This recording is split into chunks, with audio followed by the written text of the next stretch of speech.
Hey guys, welcome back to today's video. Today is Thursday, February 10th, 2022, and today we're going to be talking about the 2022 House elections and how the Democratic Party now has more Biden districts under the new maps than the previous old maps, despite them having a 100-plus seat deficit to the GOP when the process of redistricting began back last year.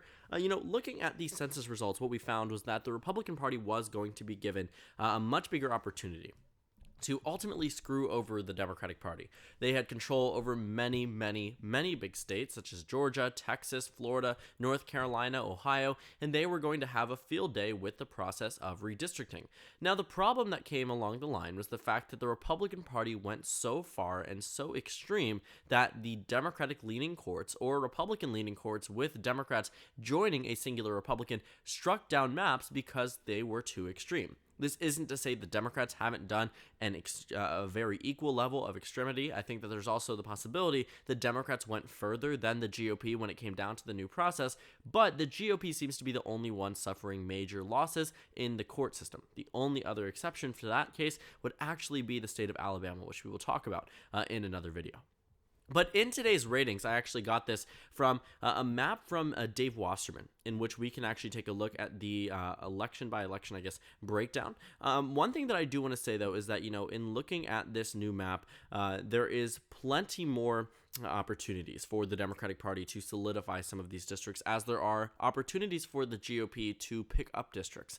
Now, looking at this map, one might not be able to gather that there are more Biden districts here than the old map, but Dave Wasserman actually goes down into the details of it and says that under the new lines in these states, Biden carried 182 out of the 322 districts, up from 176 out of the 322 under the old lines. And in the 11 states yet to redistrict, Biden actually carried 48 out of the 113 seats. While that doesn't seem like a lot, if you add the two together, that actually would give the Democratic Party, if they were to just completely win all of the districts that Biden won in 2020, 230 seats, despite them only winning 222 in the last election. And considering that we're actually up about 6, if we were to just apply that to the House map, it would be a very real possibility that if the older maps were replaced with the newer maps for the sake of the 2020 election, that the Democratic Party might be somewhere around 228 rather than one of the narrowest majorities we've seen in a very, very long time. In fact, I believe this is the narrowest House majority of the 21st century. Now, seeing this new enacted map, what we can find here is that many of the districts have simply changed in terms of partisan lean. They have been pushed to the advantage for the Democratic Party. For instance, you have New Mexico's 2nd District, which used to have a Cook PVI of Republican plus 8, now has a Cook PVI of Democrat plus 2. Looking at the 1st District, it actually decreased to, move it into the 2nd District, and in the 1st District in the state of New Mexico, it narrowed down as well, so they could dilute the Democratic Party vote and actually shift it around the state to make it a little bit better. Taking a look at the state of Nevada, the 2nd District was Republican plus 8, now is Republican plus 8, so that one was relatively untouched. But the remainder of the state went from being in a position where it was Democrat plus 1, now Democrat plus 3, instead of being Republican plus 2, now Democrat plus 2, but that actually ended up significantly decreasing the strength of the 1st District, which was Democrat plus 12, and now is Democrat plus 3. So Democrats are definitely taking some big steps and some major risks. Some of the bigger changes happened in New York, where you can actually find that in these individual districts, Republican plus 3, now D plus 1, Republican plus 1, now D plus 1, Democrat plus 2, now D plus 6, Democrat plus 8 equals Democrat plus 8. The same thing. Sort of just the Democratic Party expanding where they were in the, region around New York City. What you find is that the 1st District of New York used to be Republican plus 6, now is Democrat plus 2. Taking a look at New York's 11th District, went from Republican plus 7, and now is Democrat plus 4. Some super significant changes around the country, and it isn't just those states. We're talking about a number of states that ultimately changed their congressional districts in order to benefit the Democratic Party. And it was very effective, and it is a means of them, pushing up these House ratings for them. So the reason why I'm talking about this is because, the fact that there are more Biden districts now than there were in 2020 should be very alarming for the GOP.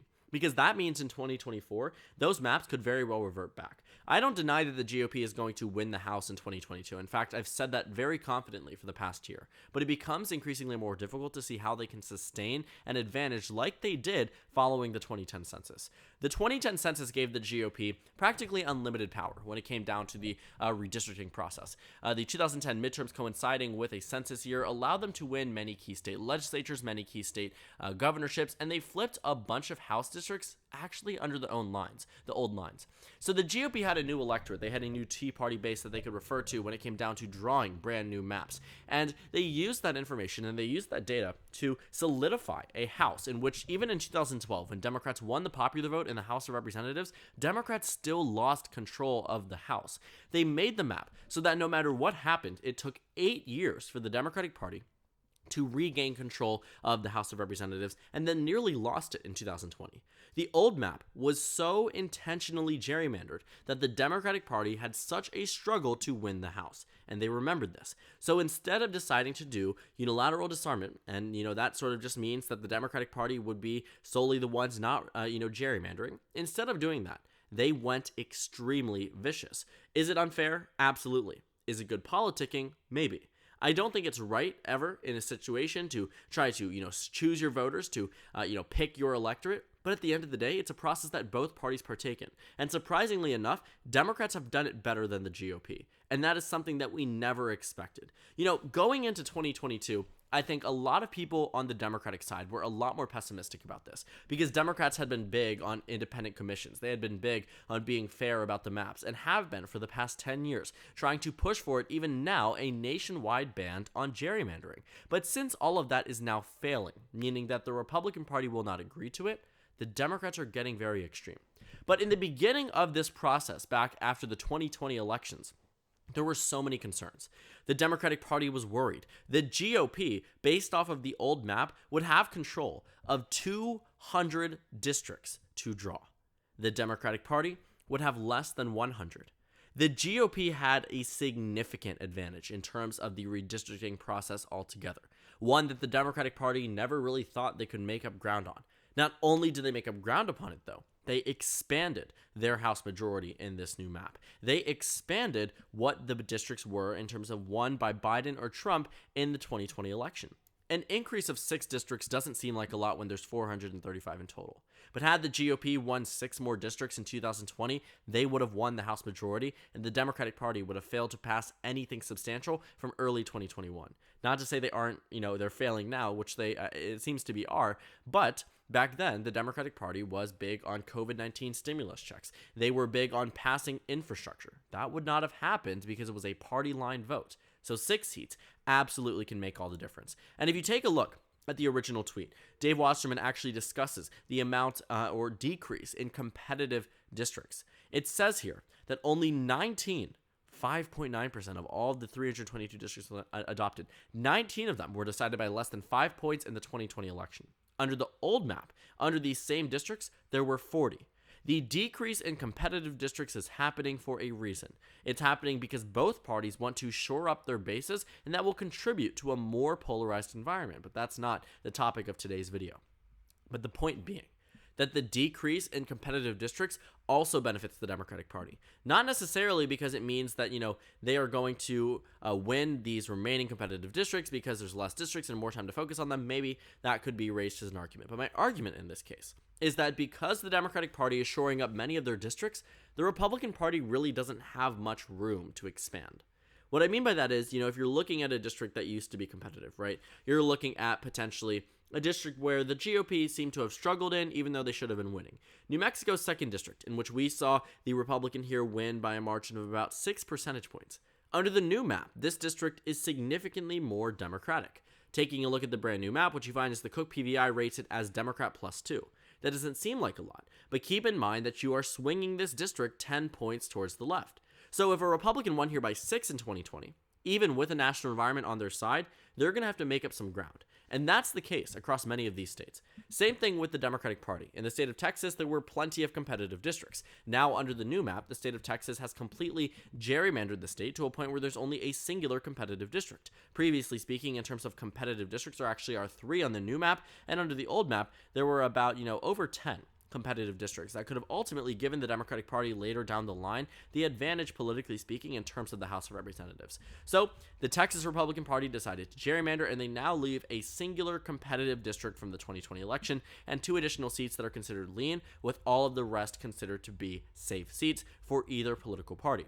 So the decrease in competitive districts actually in the meanwhile benefits the Democratic Party. But if the GOP was to win here in 2022, it would also pose a threat to the Democrats in future majorities, simply because of the fact that if they no longer have competitive districts to campaign in, competitive districts to win, potentially speaking, if the Republican Party can continue a rightward shift in some of these districts, they can end up making them safe and making them out of reach for the Democratic Party, thus solidifying their majority. So I think a lot of this depends on whether or not, either political party can get a very popular incumbent in some of these competitive districts. Even if a district was decided by less than 5 percentage points, sometimes a Republican or Democrat can defy the odds and win by sometimes double digits in the opposite direction. That has happened and did happen in the 2020 House elections. So it's not something that is out of the ordinary by any stretch. It is something that actually routinely occurs and could very well happen after 2022. So the Democrats and Republicans need to be strong, need to be smart, and careful with who they nominate to these positions, because a lot of these competitive districts are dominated by incumbents because people like those incumbents. It doesn't matter the political party side. A lot of the times they are just happy and complacent with who they have in office, even if they don't necessarily match with their presidential election vote. So moving forward, I think the Democratic Party is going to realize that, redistricting in a process itself was initially meant to make it difficult for them to win. But because they went extremely tough in many of these states, it puts them in a better position. And the GOP, also has some of their own very insane gerrymanders. I mean, Texas being an exact case of that. Joe Biden only lost Texas by 5.6. There's this notion on the right wing that Texas going blue is a pipe dream. That's exactly what they thought about the state of Georgia after 2016 and ended up going blue in 2020. Georgia swung by a near similar amount that Texas would need to swing between 2020 and 2024. To deny that Texas is going to be competitive is to completely ignore the reality. And also, if you do so and you are on the right-wing side, you are simply giving up the state to the Democratic Party immediately. Anyways, moving beyond that, what we are looking at here is that the Republican Party absolutely did gerrymander. They gerrymandered Arkansas, they gerrymandered Tennessee, they gerrymandered Georgia, they gerrymandered Texas, they gerrymandered Oklahoma, Kansas, the Democratic Party as well, Oregon, California, New Mexico, Nevada, New York, Illinois. The Democratic Party, the Republican Party, very extreme about what they do. That is intentional. They want to win the House majority in 2022, and they will get there by any means necessary. But the problem for the GOP is that even though they had that significant advantage in the start, it was not long-lasting. For instance, in North Carolina, the map was stricken down by the North Carolina Supreme Court. In the state of Ohio, the Ohio State Supreme Court struck it down. In Pennsylvania, though the GOP has a state legislative majority in both the state Senate and the state House, the Supreme Court of Pennsylvania, a Democratic-leaning court with a Democratic advantage, now has control over how this map is drawn. Looking at the national map, what we find is that the Democratic Party lucked out in many of these court cases. They have had back-to-back court victories. The only one that really seems to be a moment of concern is the state of Alabama, which we won't get a ruling on until later down the line, meaning after the upcoming midterms. So at that point, it will just be a singular state that we're waiting on to see a ruling, which might impact the Voting Rights Amendment, but considering that Justice Roberts decided to side with the Democrats in the initial stay or hold on the map being redrawn, is a very interesting thing, considering that Roberts does seem to be one of the more VRA type of justices. But again, discussion for an entirely other video. So moving forward, what we are going to find is that Democrats and Republicans are going to be competitive in less districts, which means many of the districts that we see here in terms of the victors and in terms of what we can expect from the newly enacted maps are probably going to stay. This is unfortunate for democracy. This is unfortunate for political polarization. Because we are starting to see districts shored up, what you are going to find is that the most extreme type of candidates are going to do well in their primaries and thus win the general election. Less competitive districts means there are going to be less type of more middle ground type of candidates. On one side, one would argue, a progressive or more right-wing candidate would be good for their party, but on the other hand, finding people who are extremely polarized to run in all of these districts will pose a major threat to the American public later down the line, and I think we are realizing that very, very late. But again, many of these states have already solidified their new ratings, and they will be in place for 10 years. We are going to see exactly what happens in many of these districts. We are still waiting on about 113 districts. I believe that's what Dave Wasserman said. 113 districts. Keep in mind, Biden won 48 of them. I wouldn't be surprised that by the end of this, he would actually have won more than them. The Republican Party still has some hard-hitting states that they can take advantage of in order to, counteract the Democratic Party's, big gerrymanders. For instance, they could try to screw over the Democrats in Florida, but we don't know if that's going to happen. The Florida Supreme Court today actually ruled against an advisory ruling for Ron DeSantis, despite it being one of the most partisan Republican courts in the nation. North Carolina, Ohio were meant to be hard hitters, probably not going to happen. Same thing with Pennsylvania. Republicans are going to make an advancement in New Hampshire. They're probably going to make an advancement in Wisconsin. Minnesota, it's up to see, what happens there. They've already passed the deadline. No, sorry, they have not passed the deadline. It's February 15th, but it looks like they will pass the deadline. Missouri, we're waiting to see what happens here. It doesn't look like there's enough votes to make a more Republican gerrymander. So, some hard-hitting here, some hard-hitting states remaining, but not many. And the GOP is probably not going to have, some type of substantial majority over the Democratic Party like they did prior to this redistricting process. So, thank you guys so much for watching this video. Make sure to comment down suggestions below. Subscribe on the left if you haven't already, and check out the Instagram and Twitter. At the bottom left of the screen, there's also a Discord server for you to go ahead and join. On the screen, there's a video you can watch, and then a playlist for my 2022 election analysis videos. Again, thank you guys so much for watching, and I will see you all later today.